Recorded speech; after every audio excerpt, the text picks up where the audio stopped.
तर आता बातमी आहे भीडमधून। भीडमधील अल्पवयीन मुलीच्या विनयभंग प्रकरणाची एसआयटी चौकशी होणार आहे। मुख्यमंत्री देवेंद्र फडणवीसांनी ही माहिती दिली। वरिष्ठ महिला पोलीस अधिकाऱ्याच्या नेतृत्वात या प्रकरणाची चौकशी केली जाणार आहे।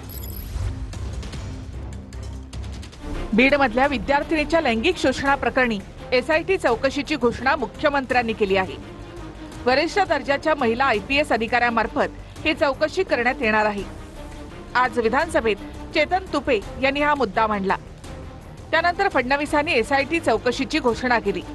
या प्रकरणाची सखोल अशी चौकशी आपण करणार का?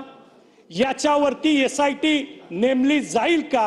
ही एसआयटी नेमताना एखाद्या आयपीएस महिला अधिकाऱ्याला त्याच्यामध्ये त्याला काम करायला तिला सांगितलं जाईल का? आणि ज्या मार्फत इतरही सर्व जे काही असतील त्याही मुलींना विश्वासात घेऊन त्यांच्याबद्दल असं काही घडलंय का?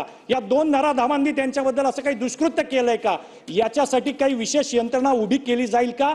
आपण असा निर्णय केलेला आहे की वरिष्ठ दर्जाच्या आयपीएस महिला अधिकारी यांच्या अध्यक्षतेखाली एक एसआयटी आम्ही तयार करू आणि या एसआयटीच्या माध्यमातून या संपूर्ण जी काही गुन्हा आहे त्या गुन्ह्याची चौकशी करू।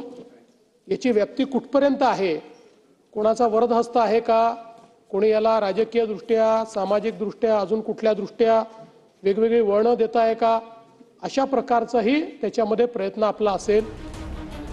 बीडमधल्या नामांकित कोचिंग क्लासेसमध्ये 17 वर्षीय मुलीचा विनयभंग झाला होता। या प्रकरणामध्ये विजय पवार आणि प्रशांत खाटोकर या शिक्षकांना अटक करण्यात आली। पोक्सो कायद्यांतर्गत दोन्ही शिक्षकांवर गुन्हा दाखल झालाय। जुलै 2024 मध्ये प्रशांत खाटोकर या शिक्षकाने एका विद्यार्थिनीचा विनयभंग केला। मुलीनं क्लासचे संचालक विजय पवार यांच्याकडे या संदर्भात तक्रार केली। विजय पवारांनी कारवाई करण्याऐवजी त्याच मुलीसोबत अश्लील कृत्य केलं अशी तक्रार आहे। या प्रकरणामधले आरोपी संदीप क्षीरसागर यांच्या जवळचे असल्याचा आरोप धनंजय मुंडेंनी केलाय। एकमेकांच्या विरोधातले जुने हिशोब चुकते करण्यासाठी मुंडे क्षीरसागर यांच्यामध्ये वार पलटवार सुरू झाले आहे। साध्या गुन्ह्यात पीसी मागितली तर कोर्ट 14 दिवसाची पीसी देतं, पण या गुन्ह्यामध्ये पास्को असताना पोलिसांनी फक्त 3 दिवसाची पीसी मागितली आणि कोर्टाने 2 दिवसाची दिली। यातच सगळ्यात गोड बंगाल लक्षात आलं की कुठेतरी हे सगळं मॅनेज करायचं काम चालू आहे म्हणून। आणि याच्यातला शेवटचा आरोपी जो कोण असेल त्याला शिक्षा व्हावी।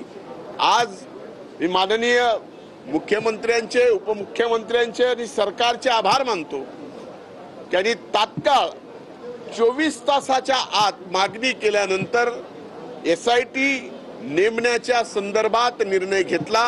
मी त्यांचे आभार मानतो। म्हणजे मी जरी आमदार असलो आणि ते माझ्या जवळचे असले तरी ज्या क्षणी पीडितांनी या संदर्भातली तक्रार एसपीला केली त्याच दिवशी त्याचा गुन्हा दाखल झालेला। तुमच्यासारखे 150 दिवस मी गायब नव्हतो झालो कुठं।